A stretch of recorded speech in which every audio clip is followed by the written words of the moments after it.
Welcome viewers. हाजिर हूँ नए लेक्चर के साथ। आज का हमारा टॉपिक है एल्गोरिथम एनालिसिस। आज हम एल्गोरिथम एनालिसिस को देखने जा रहे हैं। तो let's start the topic. What is algorithm analysis? Algorithm analysis is the process of determining the computational complexity of algorithms. Algorithm analysis से मुराद है कि हम किसी भी एल्गोरिथम की कम्प्लेक्सिटी को चेक करते हैं, कंप्यूटेशनल कम्प्लेक्सिटी को, कि वो एल्गोरिथम कितने टाइम में और कितनी स्पेस को यूज़ करके हमारे प्रॉब्लम को सॉल्व करेगा। इससे क्या फ़ायदा होता है? इससे हम एल्गोरिथम की परफॉर्मेंस को प्रिडिक्ट कर सकते हैं। ये चीज़ हम नोटिस में ला सकते हैं कि कौन सा एल्गोरिथम कितना एफिशिएंटली परफॉर्म करेगा। एल्गोरिथम एनालिसिस के अंदर बेसिकली टू चीज़ें होती हैं। दो चीज़ों को हम देख रहे होते हैं, एक टाइम कॉम्प्लेक्सिटी को और दूसरा स्पेस कॉम्प्लेक्सिटी को। ये दो की पॉइंट्स हैं किसी एल्गोरिथम की परफॉर्मेंस को चेक करने के लिए। तो जिस एल्गोरिथम की परफॉर्मेंस हमें अच्छी लगेगी, हम उसी एल्गोरिथम को अपने सॉल्यूशन के लिए, अपने प्रॉब्लम को हल करने के लिए सिलेक्ट करेंगे। तो अब हम टाइम कॉम्प्लेक्सिटी को देखते हैं। Time complexity measures how running time of an algorithm increase as input size is grows. यानी कि जैसे जैसे इनपुट साइज बढ़ता है तो उस एल्गोरिथम कितना टाइम वो लेता है। जो एल्गोरिथम इनपुट साइज बढ़ने के साथ कितना टाइम लेता है, इस चीज़ को हम टाइम कॉम्प्लेक्सिटी कहते हैं। मिसाल के तौर पर अगर आपने चंद नंबर को सॉर्ट करना हो तो ये आसान होगा। ज़्यादा नंबर्स होंगे तो ये ज़्यादा टाइम लेगा। Time complexity predicts run time growth. इस चीज़ को हम देखते हैं कि कितने टाइम रन टाइम कितना ज़्यादा बढ़ेगा। इस चीज़ को कहा जाता है टाइम कॉम्प्लेक्सिटी का ये अहम इंडिकेटर है। इस सिलसिले में जो सबसे अहम चीज़ है वो है big O notation. Big O notation क्या है? इंतहाई इंपॉर्टेंट टॉपिक है big O notation. Big O describes the time complexity of an algorithm mathematically. Digits की सूरत में, रियाजी के अंदर, हिसाब के अंदर कितना टाइम लग रहा है, इस चीज़ को एक्सप्लेन करने के लिए जो अलामत यूज़ होती है, जो सिंबल यूज़ होता है, उसको कहा जाता है big O. Big O notation gives us an upper bound on running time. यानी कि कितना मैक्सिमम टाइम लगेगा, अपर लिमिट क्या होगी, ये इस चीज़ को प्रिडिक्ट करता है, इस चीज़ को शो करता है। Big O notation helps to compare efficiency of an algorithms. Big O notation की मदद से हम डिफरेंट एल्गोरिथम्स की एफिशिएंसी को नोट कर सकते हैं। Big O notation shows how run time scale with input size. Big O notation की मदद से हम ये चीज़ भी चेक कर सकते हैं कि इनपुट साइज बढ़ने के लिहाज से रन टाइम कितने गुना बढ़ेगा, कितने उसके अंदर इजाफा होगा। तो ये इम्पोर्टेंट चीज़ है बिग ओ नोटेशन। ये सिंबल, ये टर्म यूज़ होती है किसी एल्गोरिथम की टाइम कॉम्प्लेक्सिटी को जज करने के लिए। इनपुट के साइज के लिहाज से कितना टाइम इंक्रीज होगा, कितना रन टाइम बढ़ेगा, ये चीज़ हम बिग ओ नोटेशन की मदद से सर्च आउट करते हैं। तो बिग ओ नोटेशन एक इंतहाई इम्पोर्टेंट सिंबल है, इम्पोर्टेंट फैक्टर है किसी भी एल्गोरिथम की टाइम कॉम्प्लेक्सिटी को नोट करने के लिए। एग्जांपल्स ऑफ बिग ओ, हम चंद एग्जांपल्स देख लेते हैं। Big O one, constant time run time stays same regardless of input size.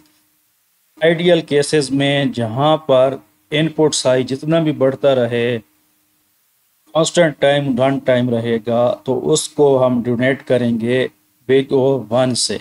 ओ के साथ ब्रैकेट्स में वन लिखकर, तो इसको हम बिग ओ वन पढ़ते हैं कि ऐसे एल्गोरिथम्स की टाइम कॉम्प्लेक्सिटी वन होती है।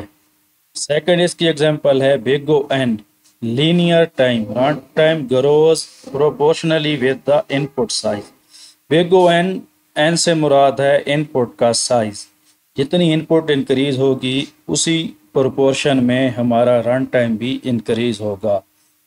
इस नोटेशन को भी, बिग ओ एन को भी एफिशिएंट समझा जाता है क्योंकि एक्सपोनेंशियली रन टाइम नहीं बढ़ रहा होता, बल्कि इनपुट के साइज के लिहाज से उसी के प्रोपोर्शन में इंक्रीज हो रहा होता है। बिग ओ वन और बिग ओ एन के बाद थर्ड हमारे पास एन स्क्वायर है, quadratic time. Run times grow with square of input size. Input size के स्क्वायर में ये टाइम बढ़ता है।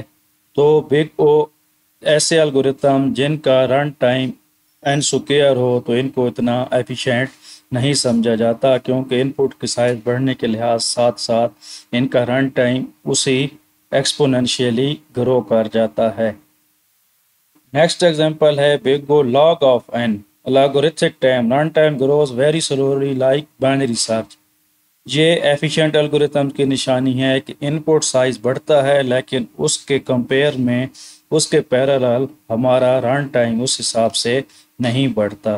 तो ये चंद एग्जांपल्स थी जो ज़्यादातर एल्गोरिथम्स के रन टाइम को डिपेक्ट करती हैं। Big O one, big O n, n square, log of n. इसकी आगे चल के डिफरेंट एल्गोरिथम्स के साथ हम इनका रन टाइम कंपेयर करेंगे तो वहाँ पे आपको बेहतर क्लियर हो जाएगा। तो अब हम मूव करते हैं नेक्स्ट स्लाइड की तरफ। ये कंपैरिजन है ग्राफ में। When comparing different time complexities, it is essential to understand how time required for an algorithm grows as the size of input n increase.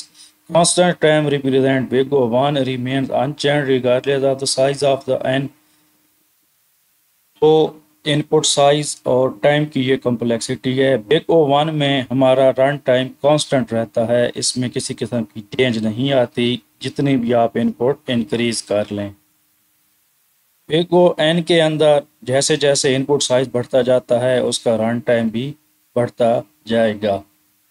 Big O N square के अंदर quadratic और exponentially run time increase होता है, जबकि log of N में शुरू में तो इनपुट साइज बढ़ने के साथ रन टाइम इंक्रीज होता है, लेकिन आगे चल के जब इनपुट साइज इंक्रीज होता है तो उस हिसाब से उस प्रोपोर्शन में रन टाइम इंक्रीज नहीं हो रहा होता।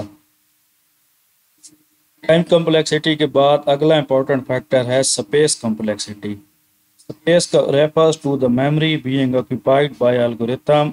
With increasing input space requirement will also increase. Another factor about algorithm efficiency. Time complexity के बाद दूसरा इंपॉर्टेंट फैक्टर जो किसी एल्गोरिथम की एफिशिएंसी को डिपेक्ट करता है वो स्पेस कॉम्प्लेक्सिटी है। स्पेस कॉम्प्लेक्सिटी मेमोरी को डिफाइन कर रही होती है कि कोई एल्गोरिथम कितनी मेमोरी स्पेस ले रहा है। अगर कोई एल्गोरिथम लेस स्पेस रिक्वायर्ड करेगा तो वो एफिशिएंट एल्गोरिथम समझा जाएगा। किसी एल्गोरिथम को रन टाइम में स्पेस ज़्यादा चाहिए होगी तो वो उतना एफिशिएंट नहीं समझा जाएगा। तो ये था हमारा आज का लेक्चर। आज हमने टाइम कॉम्प्लेक्सिटी और स्पेस कॉम्प्लेक्सिटी को डिस्कस किया कि time complexity measures how running time of an algorithm increase as input size grows, and space complexity refers to the memory being occupied by an algorithm। तो यहाँ तक हमारा ये lecture and हुआ। सी you in next lecture.